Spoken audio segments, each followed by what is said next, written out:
Year இப்போ காது பற்றி பார்ப்போம். காதில் எப்படி நம்ம கேள்வி கேட்குறது எப்படி நம்ம கேட்குது, எதனாலாம் இது ஆகுது, அதை ஃபங்க்ஷன்ஸ் எப்படி பண்ணுறாங்கன்னு பார்ப்போம். காது வந்து ரெண்டாவது வந்து அது பேலன்ஸு நம்ம தான் காது தான் ரெடி பண்ணோம். நம்ம வந்து நம்ம நிமிர்ந்து நிற்கிறோம், இந்த சைடில் சாயிரும், அதெல்லாம் வந்து காது தான் அதை கண்ட்ரோல் பண்ணுது. ஸோ ரெண்டு main function. Ears are a pair of stratioacoustic organ. It is called a stratioacoustic organ for both sensory functions. Hearing and maintenance of the body balance. இந்த ரெண்டு வேலை, ஹியரிங் காது கேட்குறது, maintenance of the body balance. அப்புறம் எங்கே காது இருக்குன்னா position. the ears are located in the side of the head. In most mammals the ear is a flap of tissue and is called as pinna. இந்த காது இருக்கிறதா it is called as pinna. டாக்லலாம் பார்த்திங்கன்னா அப்படி வளைஞ்சிருக்கும், அதான் flap of tissue. It is a part of auditory system. Mammalian ear வந்து can be anatomically divided into 3 major parts. External ear, middle ear and inner ear. The external ear consist of pinna and auditory canal. External ear தான் pinna and auditory canal. நம்ம வெளியில் நம்ம கண்ணுக்கு தெரியுது வந்து பின்னாவும், அதுக்குள்ளுக்குள்ளார நம்ம துவாரம் இருக்கிறது வந்து auditory canal. which collects the sound and channelize them into tympanic membrane. உள்ளுக்குள்ள ஒரு மெம்பரெயின் ஒன்று இருக்கும், அதுதான் வந்து it is called as tympanic membrane. அது வரைக்கும் போகிறது வந்து எக்ஸ்டர்னல் இயர். அடுத்து இது மிட் இயர். மிட் இயர் வந்து மிட் இயரில் கண்டெய்ன்ஸ் 3 ஆசிக்கிள்ஸ். சின்ன சின்ன எலும்புகள் இருக்கும். அந்த எலும்பு வந்து ரொம்ப அழகாக யுனைட்டாக இருக்க வச்சுனால நம்ம சவுண்டை கரெக்டாக நம்ம இது பண்ண முடியுது. ஸோ ஒரு எலும்பு பேர் வந்து hammer. Hammer or it is also called as malleus. MALLEUS. அதுக்கு அடுத்து இருக்கிறது வந்து இன்கஸ். இன்கஸ் அதுக்கு அடுத்து இருக்கிறது வந்து ஸ்டேபிஸ். STAPES. ஸோ 3 போன், இந்த காதில் 3 போன் இருக்கும், அந்த காதில் 3 போன் இருக்கும், which are attached to one another in a chain-like fashion. The malleus is attached to the tympanic membrane and the stapes is attached to the oval window. A membrane reaches the stapes of the cochlea. These ossicles increase the efficiency of transmission of sound waves to inner ear by amplifying this magnitude. The middle ear also opens into Eustachian tube, which connects with the pharynx and maintain the pressure on the inner either side of the eardrum. It also enables you to pop your ears when you are changing your altitude. அது நம்ம ரொம்ப மலை பிரதேசத்தில் மேலே போகும்போது உள்ள அந்த ஒரு டக்குன்னு காதில் சத்தம் கேட்கும் இல்லையா, அதை மெயின்டைன் பண்ணுறது இந்த ஈஸ்டேஷன் டியூபுங்கிறது. அடுத்து இன்னர் இயர். இன்னர் இயர் வந்து consist of labyrinth of fluid filled chamber within the temporal bone of the skull. So போனுக்கு இதுக்குள்ளே இருக்கிறது, நம்ம ஸ்கல்லுக்குள்ளே இருக்கிறதா இன்னர் இயர். அதில் வந்து ஃப்ளூயிட் ஃபில்டு சேம்பர் இருக்கும். சேம்பர்னால் என்னது, ஒரு சின்ன பாத்திரம் தான் chamber.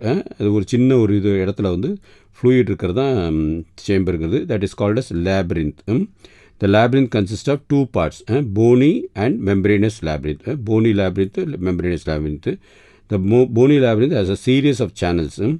Inside the channels, membranous labyrinth lies. It is surrounded by fluid called perilymph. காதுக்குள்ளே இருக்கிறதான் perilymph. The membranous labyrinth is filled with fluid called endolymph. The coiled portion of the labyrinth is called as cochlea. The coiled portion of the labyrinth is called as cochlea. பிறந்த குழந்தைங்களுக்கு சிலவங்களுக்கு வந்து இந்த cochlea இருக்காது, அதனால் பிறக்கும் போதே குழந்தைங்களுக்கு வந்து காது கேட்குதா இல்லையான்னு செக் பண்ணுவாங்க. ஸோ இது இல்லாமல் சில குழந்தைகள் பிறக்கும். ஸோ லேப்ரின்த்தில் வந்து membranous labyrinth is filled with fluid, that is called as எண்டோலிம்ஃபு.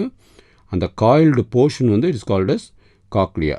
The membrane constitutes cochlea, divides the bony labyrinth into 2 large canal, upper vestibular canal and lower tympanic canal.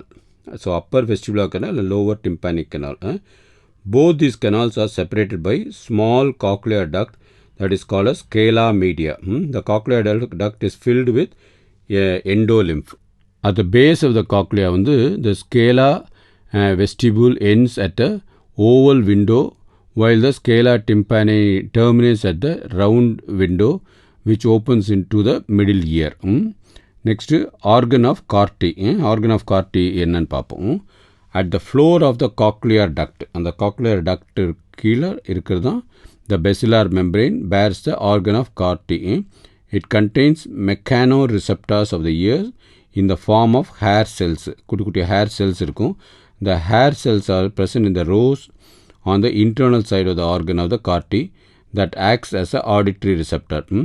The basal ends of the hair cell is in close contact with the afferent nerve fibers.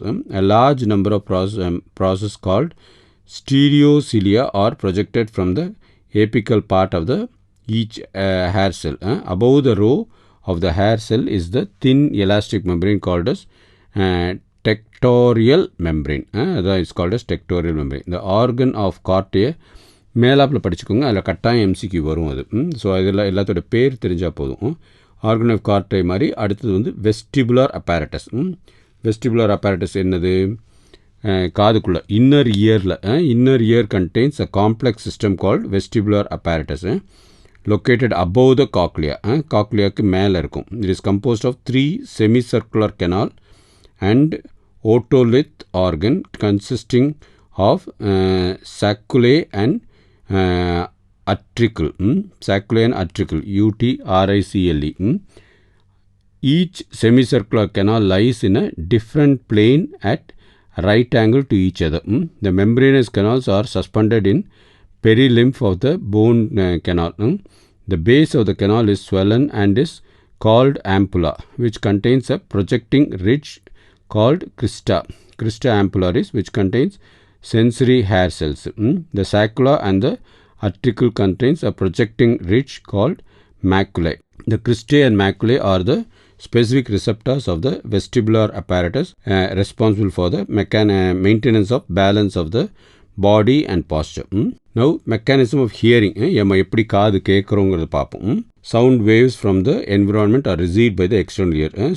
இந்த காதுக்குள்ளே வந்து வெளியிலேருந்து வர சத்தம் வரும்போது அது external ear உள்ளே போய் அந்த இயர் ட்ரம் தான் ஒரு மெம்பரெயின் மாதிரி இருக்கும். அந்த மெம்பரெயினில் வந்து படும்போது அது வைப்ரேட் ஆகும். The eardrum vibrates due to sound waves and the vibration are sent to oval window through the ear ossicles. அந்த வைப்ரேஷன் வந்து அந்த 3 போன்ஸ் இருந்துச்சுல, மேலியஸ், இன்கஸ், ஸ்டேப்பஸ், அது வழியாக டிரான்ஸ்மிட் ஆகுது. அந்த vibration are pass through the oval window on to the fluid of the cochlea. அந்த ஃப்ளூயிட்னா அந்த நீர், காக்லியாக்குள்ளே இருக்க நீருக்கு வந்து டிரான்ஸ்மிட் ஆகுது. அந்த எலும்புலேருந்து நெக்ஸ்ட் வந்து அந்த காக்லியாவில் இருக்க நீருக்கு டிரான்ஸ்மிட் ஆகுது. They then generate waves in the limbs. அது அப்படியே ஒரு வேவ் மாதிரி இதுவாக கடலில் வந்து வேவ்ஸ் வருது இல்லையா, அலைகள். அது மாதிரி காதுக்குள்ளே வந்து சின்ன சின்ன அலைகள் உருவாகுது. The waves in the lymph introduces a ripple in the basilar membrane. அந்த அது வந்து it is called as ripple. The movement of the basilar membrane bend and the auditory sensory hair, அந்த auditory sensory hair வந்து move ஆகும், pressing them against the tectorial membrane. Due to this, the nerve impulse are generated in the associated afferent nerves. The impulse are transmitted by afferent fibers via auditory nerves to the auditory cortex of the brain, where the impulses are analyzed and the sound is recognized. அவ்வளோதான். ரொம்ப சிம்பிளான இதான் அது mechanism of hearing. அப்புறம் காது வழியாக என்னென்ன main disease வருது? ஒன்று வந்து மீனியஸ் டிசீஸ்ன்னு சொல்லுவோம். மீனியஸ் சிண்ட்ரோம், MENIERE. மீனியஸ் சிண்ட்ரோம்னா என்னதுன்னா, hearing loss due to pathological distension of the membranous labyrinth. So பெத்தலாஜிக்கல்னால் ஏதோ ஒரு அந்த நோயினால் வர்றது வந்து பெத்தலாஜிக்கல், நோய் இல்லாமல் வர்றது ஃபிசியலாஜிக்கல்னு சொல்லுவோம். ஈஸ்டோஷைட்டிஸ், EUSTACHITIS, இது வந்து இன்ஃப்ளமேஷன் ஆஃப் த யூஸ்டேஷியன் கனால். நம்ம கோல்டு கீல்டாக வந்துச்சுன்னா வச்சுக்கோங்க, தொண்டையில் வந்து கொஞ்சம் கரகரப்பு இருக்கும் இல்லையா, அந்த அப்போ தொண்டையிலேருந்து காதுக்கு ஒரு கெனால் இருக்குது, அந்த கெனால் இன்ஃபெக்ட் ஆகிறதான் ஈஸ்டோசைட்டிஸ். அப்புறம் டிம்ஃபனைட்டிஸ். டிம்ஃபனைட்டிஸ்னால் காதில் சீல் வருது சொல்கிறோம் இல்லையா, அதுதான் டிம்ஃபனைட்டிஸ். ஓட்டால்ஜியா, காது வலி வருது, that is called as otalgia. Otitis media வந்து காதில் வந்து சீல் வருது, அது it's called as otitis media. So tympanitis and otology are just next name. Okay. So இதோட நம்ம வந்து சிஎன்எஸ்ஸு, பெரிஃபரல் நர்வ்ஸு, கோஆர்டினேஷன் இதெல்லாம் முடிச்சிட்டோம்.